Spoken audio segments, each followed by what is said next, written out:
pfSense Plus has made some changes here in 2025.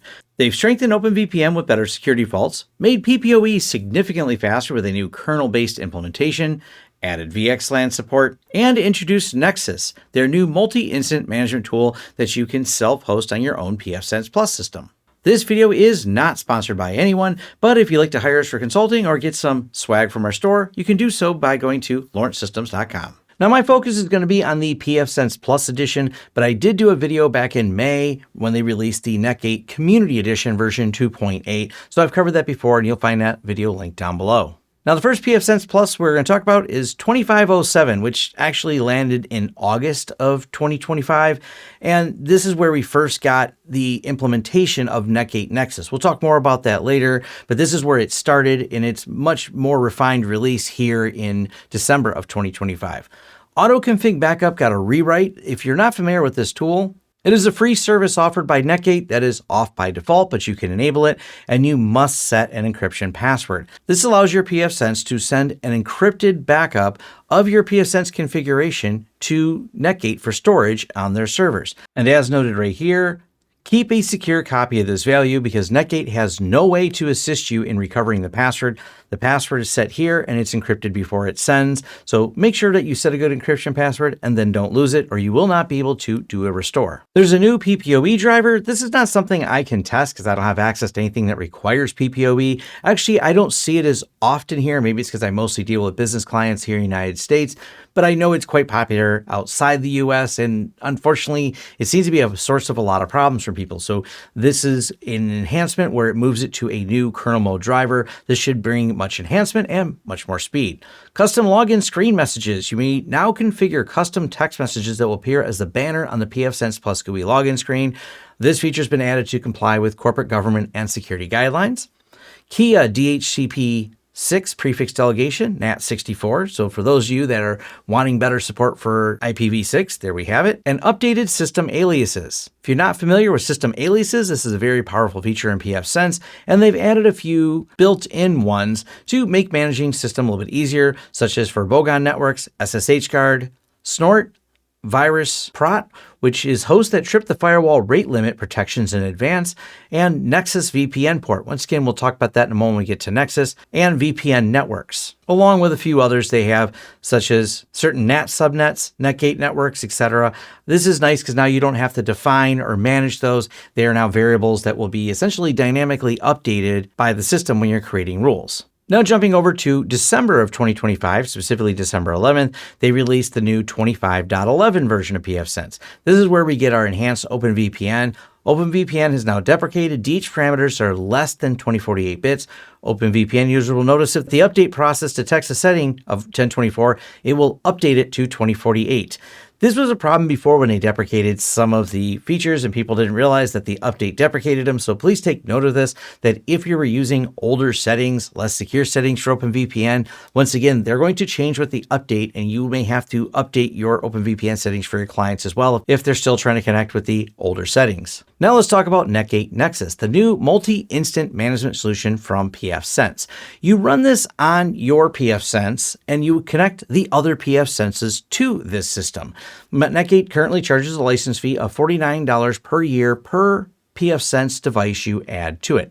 This is completely self-hosted by you. There's no involvement outside the license with Netgate. So when you set up your pfSense, it should have a static IP, and then you will join the other ones to it. If the other ones have dynamic IPs, that's fine. They will use the VPN connection it sets up, and it's fairly automated to allow them to join and then be managed. They've also provided the pfSense API software toolkit.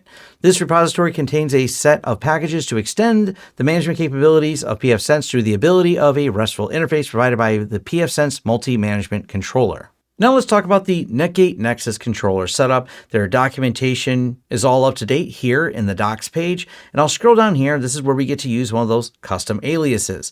So when you open up the port, you only need to open up one UDP port for the other firewalls to connect to on your system that is going to be the controller for the other systems. And you get to use this built-in Nexus VPN port. This is a built-in alias which automatically contains the random port number for the controller selected for incoming VPN connections. Scrolling down further, they talk about the Netgate GUI access. Now, I'm actually going to be accessing it from the WAN because it's inside my lab, so it's not a public IP. So I've allowed external access, but that's not required for this. And they even remind you, do not expose it to the internet. This goes for the pfSense management port as well. You can manage this from inside your network attached to the LAN or over a VPN for remote access. To enable Nexus, we're going to go to System Advanced, Netgate Nexus. You enable the controller, you'll choose a certificate. I'm just going to let it use the GUI one here because this is all in my lab environment. And it lets me know the login port of 8080 for standard HTTP. And we have 8443 for HTTPS, and those can be customized right here above. Then we see the Netgate Nexus VPN port of 19195. This is chosen at random. And of course, that firewall rule with the custom alias automatically sets that. When you go to sign in, you use the same credentials as you use your pfSense. And I've added a Netgate 6100, but here is the Netgate 8300 that we started from. Now, this automatically adds itself, and it gives you two options here. You can open a remote console, so we'll open one on the local system here. Opens quite fast. And this is a remote system, even though it's in the same subnet. As I said, this is my lab environment, but we can go ahead and open the remote host, and it's quite responsive. So you can get right to the console on any of the systems that you join. And if you want to access the devices management view, you click this button here, and it brings us to the management view for that pfSense. It's pretty much the same, but a little bit different. And I say a little bit different because if we go over here and look at the firewall rules, and maybe we want to look at the LAN rules, it's pretty much the same pfSense, but formatted just slightly differently, but the features are all still here. So we can edit any rule, scroll down, there's all the other options. And while some of these options, when you're looking at it through the normal interface, are going to be under the advanced side, they're all displayed here in one screen. So you can see and edit these rules. Now, this doesn't take away your ability to manage each one of these systems locally. The idea is you tie them all to the dashboard, and as you tie them to the dashboard, you're able to then manage all of your systems here. And you can see any ones that you add, you're able to delete except for the main system. Now, for each system you add, it does require a license. So I did purchase one so I could add one system so I could do some testing. It lets me know the license count down here. I can refresh the license, or I can purchase more licenses.